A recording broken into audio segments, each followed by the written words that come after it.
All right, guys, I'm finally getting around to recording the Zimbe Seiko Monster, or I think it's been labeled the Komodo Dragon Dial Zimbe Monster. So this is the srpf34K.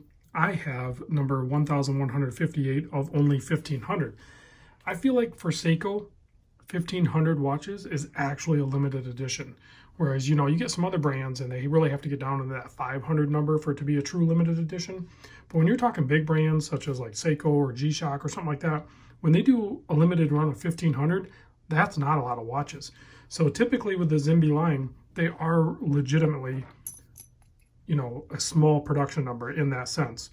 And in most of them, not all of them, but most of the Zimbe lineup of the Seikos will increase in value over the time. So they have a history track record of,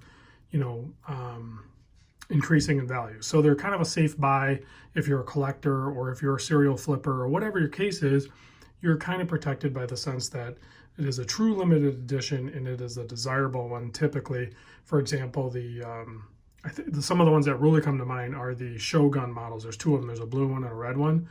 Those are both beautiful watches and they have skyrocketed in price. You may or may not get that with all of the models. I'm not sure what this monster is going to do. I suspect it'll increase, but it's probably not going to go crazy. But let's just talk about the watch, all right? So I have videos out of this generation of monster. I'm a big fan of the first gen, second gen, third gen. This one's kind of the fourth gen. So there are some subtle changes and size differences, but let's just get into what this one is. So I got a couple of measurements for the case here. So because the case is kind of shaped like a bowl or something. So at the top, at the widest point at the bezel, 42.3 millimeters. So it's not really that wide of a watch, 42 mil basically. Down towards the bottom where it gets the narrowest part of the bowl is only like 40 millimeter. The lug to lug distance, 48.6. You do have nice short turn down drilled lugs. And then obviously you have semi-shrouded. There's a couple of spots here, this whole left side flank, and then on the right side you have a segment here where it's not shrouded. So it makes it a little easier to grab the bezel and turn it. So 12.9 millimeter thick, and that is up from the bottom to the top of the bezel. The sapphire crystal sits below the bezel, and there is a candy bar day-date magnifier there that actually sits just slightly above that, so it might be a little bit thicker. I didn't measure that point. 20 millimeter lug width here, and then the bracelet does taper down. We'll get a measurement. So the bracelet's a little weird. I think it's 20 millimeter at the fitted end link. Yeah, so that is one big difference between the old monsters and the new one. It's 20 mil fitted, and then the bracelet is basically 20 millimeters. So it's wider where it kind of meets the flank, just like the old one. It flares out, so it meets the width of basically the lugs, so it kind of has some symmetry. So it's like 23 and a quarter. So it's 20 at the lugs and then 23 and a quarter, and then it tapers back down to 20, and the clasp is kind of like a 20 mil clasp. It's just over that, a little bit wider, obviously, it has to be. And I will show the watch on the bracelet towards the end. I personally enjoy the watch on this black strap that it's provided with the metal hardware, which I'm not a huge fan of the metal keeper, but whatever. Also, the crown on this is polished on the end here, non-signed, nice grip on there, and it's a 7 millimeter crown. I did notice screwing the crown and unscrewing the crown, there's not a lot of threads on it, not like the older ones. I didn't count them, but it seems like, I don't know, it seems like there should be more threads there. And even the way it sits on the back of the case, it seems like it should have submerged down into the case a little bit. You can see it actually kind of sticks out a little bit. But then on the top side, it looks like it's totally fine. I think they could have done a little bit better job with the crown on that. I'm not sure what the intention was there or why they did that.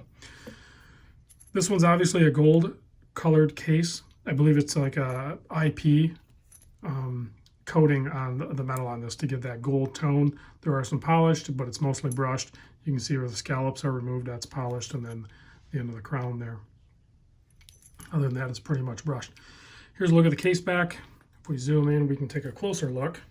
But basically, you have the Zimbe Limited Edition, the actual serial or the actual production number, which I love seeing that on limited edition. This is using the 4R36, and then they also proudly engrave on there sapphire crystal. 200-meter water depth rating on this as well. Now, let me wipe it off real quick. Try to get some of the dust off so you can look at the dial. So if you look at the dial there, it's actually kind of mesmerizing. It's got quite a up and down pattern. It has like a 3D effect to it. So if you go Google what a Komodo dragon scales or skin looks like, or whatever you want to call it, it kind of looks like this. I can see where there's some draw to it. I mean, it's not obviously exactly the same. They have to make the dial look nice still. And then the Komodo skin is not really nice looking, but it has a similar pattern. So, and you can see this one also has the Roman day wheel and the English day wheel, and then it has the regular date. The color fill on the bezel there for the numbers is goldish yellow. So it's a nice tone. It works well. I think I like that more though than the white that they could have went with. I do prefer this one, even though it doesn't really match the gold, and it obviously doesn't match the white.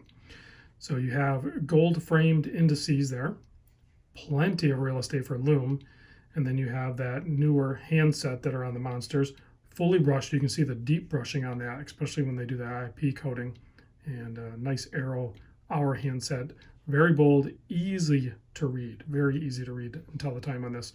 And then the rest of it's all printed on there. They did a really good job printing it on there. Even that Seiko is pretty clear on there. For a textured dial, I think that's a good job. Everything looks like it lines up on this pretty good too. 120 click bezel, very Seiko-like. If you've ever handled a Seiko diver, you know what I mean by that. And it actually lines up. So I have no issues with any of the alignments on this. So this is a more expensive one. It comes with better packaging. It has a cool box here, gold tone Seiko Zimbe logo in the limited edition. Even the cushion is kind of like a synthetic suede feel to it, and it's got a nice pillow. You could probably sleep on that. And then the silicone strap actually comes in this little bungee up here, and it ships with the bracelet, which the bracelet, I did a sizing video on the bracelet. It's pin and collar. It's pretty easy to do.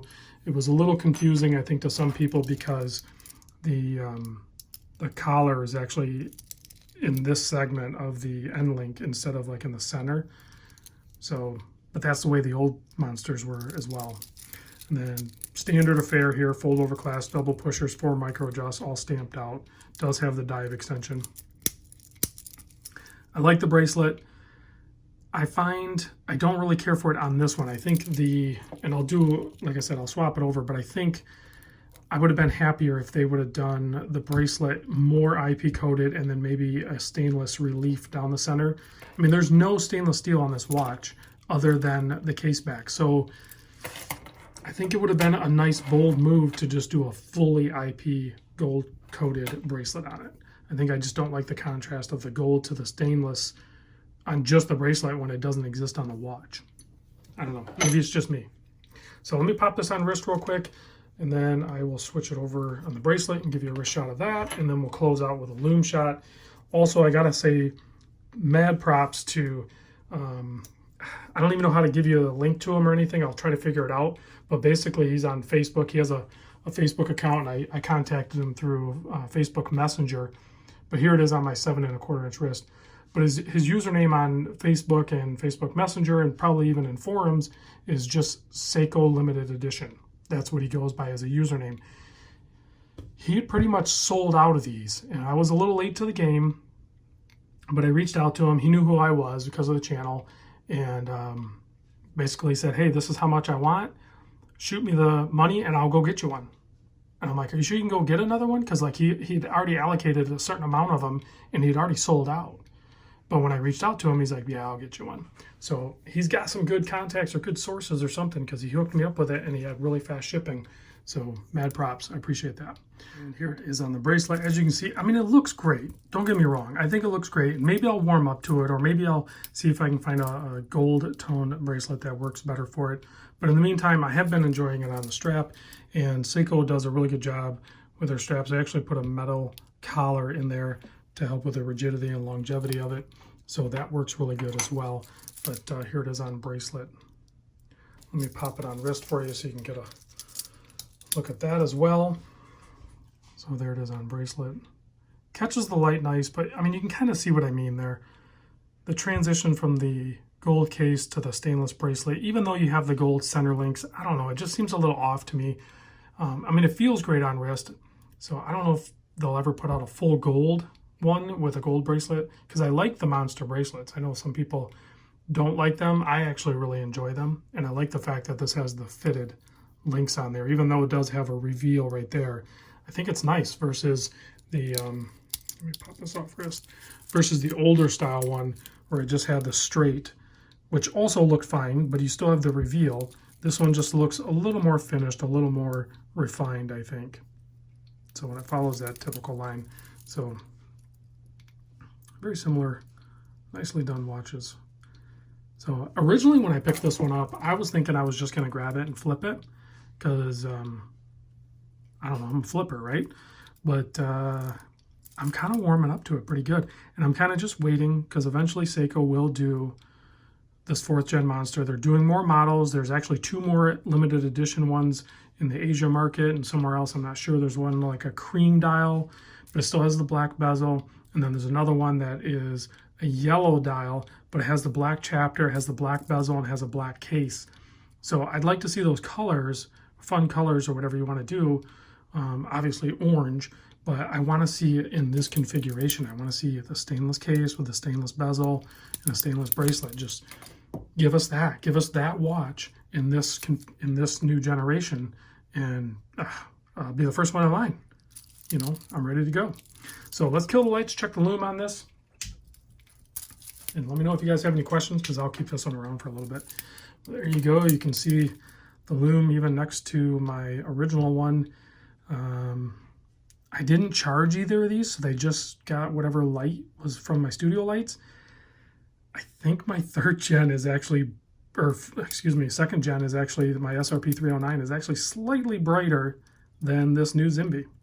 I think hopefully you guys are picking up on that, but yeah, it's a little brighter. So come on, Seiko, throw some lume on this sucker. I mean, it's bright, don't get me wrong, it's bright, but I think my orange one's still brighter. See you guys on the next vid.